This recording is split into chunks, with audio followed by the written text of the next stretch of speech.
అనకాపల్లిలో శుభప్రదం shopping mall. సినీ నటులు మానస వారణాసి మరియు శ్రీదేవి చేతుల మీదుగా గ్రాండ్ ఓపెనింగ్.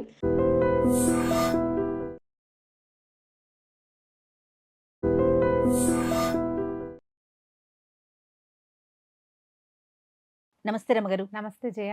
రమగారు, అక్షయ తృతీయ ప్రతి సంవత్సరం వస్తుంది, ప్రతి సంవత్సరం మాట్లాడుకుంటూనే ఉంటాం మనం. అక్షయ తృతీయ అనగానే ఒక హడావడి టీవీలోనే ఎక్కువ చూస్తున్నామండి. బజ్ బాగా క్రియేట్ అయిపోతుంది. అన్ని మీడియాస్లోనూ చూస్తున్నాం. ఇది అది అని లేదు, మనకి కూడా ఆటోమేటిక్గా వచ్చేసిందండి. అవును, ఇంట్లో కూడా అక్షయ తృతీయ వస్తుంది, అక్షయ తృతీయ అట్లా అంటే అదొక మామూలుగా ఫెస్టివల్స్ ఫెస్టివల్ కాదని కాదు, కానీ జనరల్ ఫెస్టివల్ లిస్ట్లో ఇది కూడా వచ్చేసింది. అదే కదా, అంటే మనం ఆ విధంగా తీసుకుందామంటారా? తీసుకోవాల్సిందే జయ, ఏదో ఒకటి. ఇంకా మనకు అసలు మామూలుగానే 365 రోజుల్లో బోలెడు పండగలు, బోలెడు పర్వదినాలు. ఇవి కాకుండా మన పుట్టినరోజు, భర్తల పుట్టినరోజులు, పిల్లల పుట్టినరోజులు, అమ్మది, నాన్నది, అత్తగారిది, మామగారిది, మరిది, తోడుకోడలు, బావమరిది వ్యవహారాలు వీళ్ళంతా. మనకు పిల్లలు ఉంటే వాళ్ళ పుట్టినరోజులు, సిబ్లింగ్స్ తాలూకు పెళ్లి రోజులు, ఇవన్నీ కూడా మనం సెలబ్రేట్ చేసుకోవటానికి అన్నీను. ఈ సెలబ్రేషన్స్లో మనం ఖర్చు పెట్టుకునేది ఎలాగూ ఏదో ఎంతో పెట్టుకుంటాం, ఓపిక దాన్ని బట్టి. ఊరికే ఇంట్లో పాయసం చేసుకున్న సెలబ్రేషనే. ఇది బిజినెస్ కోణంలో సెలబ్రేషన్గా అయిపోయింది. మనకు ధనత్రయోదశి లాగానే అక్షయ తృతీయ కూడా ఇదే కాదు, గురు పుష్య యోగం అంటారు. ఎప్పుడైనా విన్నావో లేదు? గురువారము పుష్యమి నక్షత్రము కనుక వస్తే అవాళ బంగారం కొనుక్కోవాల్సిందే. ఇదే. అవును, నువ్వు బంగారం కొనడానికి ఒక మార్గం, ఒక రోజు కింద దీన్ని ప్రఖ్యాతిపరిచారు. దీని యొక్క ప్రాధాన్యత ఏమిటి? ఇప్పుడు అక్షయ తృతీయ నాడు నువ్వు పూజ చేస్తావా, పునస్కారం చేస్తావా? ఎవ్వరు చెయ్యరు. పూజలు లేవేం లేవు, మామూలు రోజువారీ వ్యవహారమే నడిచిపోతుంది. బంగారం కొనుక్కోవటానికి మంచిది. వైశాఖ శుద్ధ తదియ అంటే తృతీయ, 3వ రోజు. వైశాఖ మాసమే విశేషమైన మాసం. మనకి విశేష మాసాల్లో కార్తీకము, మాఘము లాగానే వైశాఖం కూడా స్నానాలు అవి చేయవలసిన మాసం. మనం చెప్పుకున్నాం మనం ఆల్రెడీ. అయితే ఈ వైశాఖ మాసంలో చేసే దానము అద్భుతమైన ఫలితాన్ని ఇస్తుంది. మనము దీపావళి పండగప్పుడు దానాలు చేసుకుంటాము, సంక్రమణం అప్పుడు దానాలు చేస్తాం కదా. అలాగే చాలా పండుగలకు చెప్పుకుంటాము. అంటే పండుగల్లో దానం వేరు. ఈ మాసం అంతా కూడా పైగా ఇప్పుడు చేసే దానం పరమ సింప్లెస్ట్ దానం. నీళ్లు అంతకంటే సులువైన మార్గం ఇంకొకటి ఉందా? బిందెలోంచి గ్లాస్ ముంచి తీసిచ్చేయటమే. మట్టి కుండ ఇస్తావు, నువ్వు బంగారు బిందె ఇవ్వమంటే కష్టం, వెండి బిందె మరీ కష్టం. ఇప్పుడు ఇతరుకు బిందె ఇవ్వండి, స్టీల్ బిందె ఇవ్వండి అన్నా ఖరీదు. 10 రూపాయలు ఇంత ముంత మంచినీళ్లతోటి ఇస్తే ఎంత సులువైన దానం అమ్మా. ఇది అక్షయమైన ఫలితాన్ని ఇస్తుంది. మామూలుగా వైశాఖంలో చేసే ప్రతి దానము ఫలితాన్ని ఇస్తుంది. తృతీయ ప్రత్యేకమైంది. ఈ రోజున చేసేటువంటి మంచిది ఏదైనా మంచి పని, దానం కానీ, పూజ కానీ, దేవాలయ సందర్శనం కానీ, ఏదైనా తీర్థాటన కానీ, ఎవరికైనా చేసే సహాయము, అన్నదానము, అవన్నీ కూడా అద్భుతమైన ఫలితాన్ని ఇస్తాయి. వీటికి పూర్వ గాథలు ఏమైనా ఉన్నాయా రమ్మగారు? ఏమీ లేదు జయ. ఇవి మహాభారతంలో కొన్ని ఈ రోజున ఇది మంచిది అని ధర్మరాజుకి బోధింపబడి ఆయన ఆ రోజు ఏవో దానాలు చేశాడు. అంతే. క్రమంగా దాన్ని పెంచారు. ఇప్పుడు ధర్మరాజు వీళ్ళు వనవాసంలో ఉన్నప్పుడు ఆయన నైమిత్తిక జీవితం అంతా రాయబడింది. ముందు వాళ్ళు రాజ్యాలు చేసేటప్పుడు అటు ఇటు తిరిగినప్పుడు, ఏకచక్రపురంలో ఉన్నప్పుడు ఆ రకమైన వ్యవహారాలు లేవు అక్కడ తెప్పల.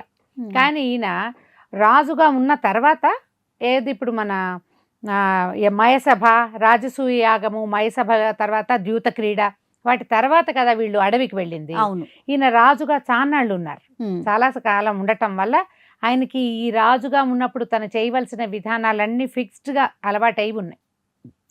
ఆయన అడవికి వెళ్ళిన అవి మానక ఆయనతో పాటు బోలెడంతా ఆయన వెనకాలుండే ముని సమాజం, మునులు, ఋషులు, తాపసులు, బ్రాహ్మణులు, వేద విధులు కొంతమంది ఆయనతో పాటే అడవికి వెళ్ళిపోయారు. ఆయన అడవిలో కూడా ఈ కార్యక్రమాలు జరుపుకున్నాడు. యజ్ఞయాగాది క్రియలు దానికి సరిపడా ఏర్పాట్లు జరిగినాయి. ఇంతమంది వస్తుంటే జనాలకి భోజనానికి ఇబ్బంది లేకుండా ఉంటుందని అక్షయ పాత్ర ఇచ్చాడు కృష్ణ పరమాత్మ అంటారు. అక్షయ పాత్ర సూర్యుడిచ్చాడు, కానీ అక్షయ పాత్రని కృష్ణుడి పేరుతోటి మనం చెప్పుకుంటాం. ఓకే. ధర్మరాజుకి సూర్య భగవానుడు ఇచ్చాడు. ఎందుకు? ఇతను అడవిలో ఉండి పదవి భ్రష్టుడయ్యి రాజ్యభ్రష్టుడైనా కూడా తన ధర్మాన్ని విడిచిపెట్టకుండా రాజధర్మాన్ని నిర్వహిస్తున్నందుకు సూర్యుడు సంతోషపడి అక్షయ పాత్ర ఇచ్చాడు. ఎంతమంది వచ్చినా భోజనానికి ఇబ్బంది ఉండదు అని. అంతమంది వచ్చేవాళ్ళు.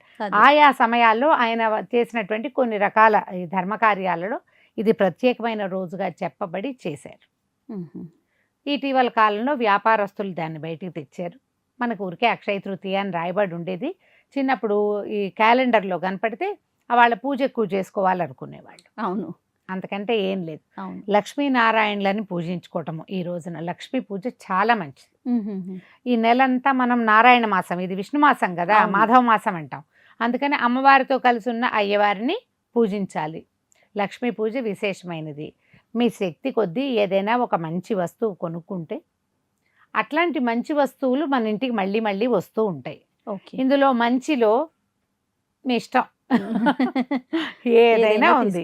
ఇంటికి ఉపయోగపడే వస్తువు, పిల్లలకి ఉపయోగపడే వస్తువు కొనుక్కోవచ్చు, మంచిది.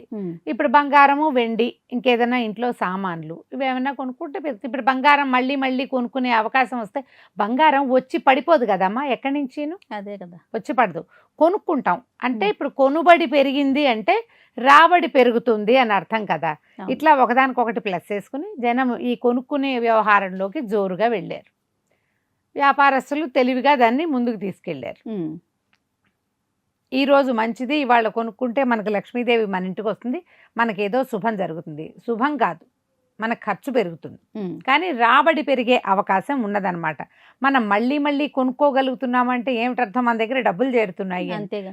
సో ధనాదాయ మార్గాలు ఏవో పెరుగుతాయి కాబట్టి మంచిదే, ఓపికండి కొనుక్కోగలిగితే. కాకపోతే ఈ రోజున కొనుక్కోకపోతే కొంప మునిగిపోతుందని పొరపాటును కూడా అనుకోవద్దు. ఇప్పుడు అది ఎట్లా పాజిటివిటీయో ఇంకో పాజిటివిటీ ఏంటి, ఈ రోజున ప్రత్యేకంగా మీరు గొడుగు కానీ, చెప్పులు కానీ, మంచినీళ్ళు కానీ, నీళ్లు నిల్వ చేసుకునే పాత్రలు కానీ, తెల్లటి వస్త్రాలు కానీ, ముత్యాలు లాంటివి కానీ ఎవరికైనా ఇస్తే అది అక్షయమైన ఫలితాన్ని ఇస్తుంది. ఓకే, మనకు అక్షయ తృతీయ అదే కదా, ఇవాళ మనం చక్కగా పూజ చేసుకున్నాం, పూజ అద్భుతమైన ఫలితాన్ని ఇస్తుంది.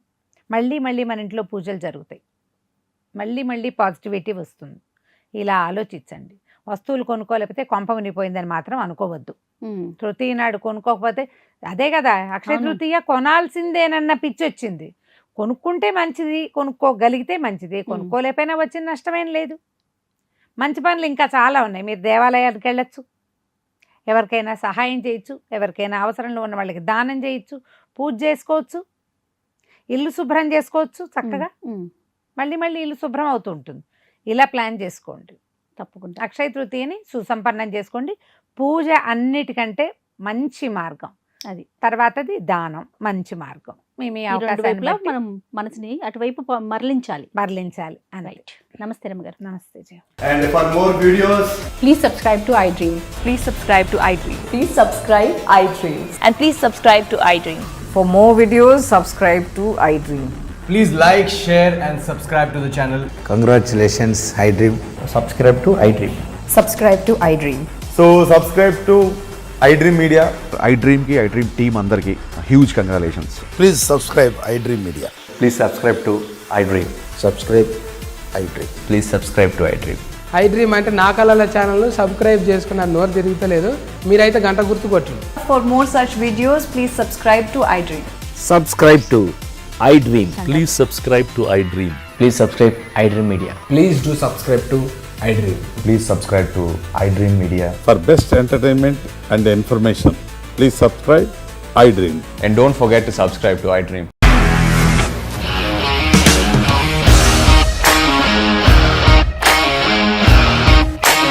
ఇండస్ట్రీలో కమిట్మెంట్ ఇష్యూస్ వస్తే నీకు కూడా వచ్చినట్టు మార్నింగ్ తీసుకెళ్ళాలంటే కొట్టి పడేసాడు.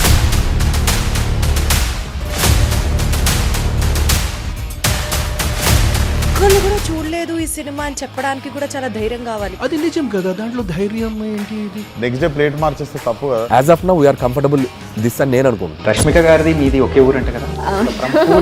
నీకు కోపం వచ్చిందంటే బాగా తిట్టేత్తరా? తిట్టేద్దామండి. నిజంగా గేమ్ ని ఎలా చేంజ్ చేయగలిగారు? ఏపీఎస్ఎఫ్సి వాళ్ళకి 6 నెలల్లో నేను 6 లక్షలు కట్టా. బిజినెస్ చేయాలనుకుంటే it is as difficult as riding a tiger.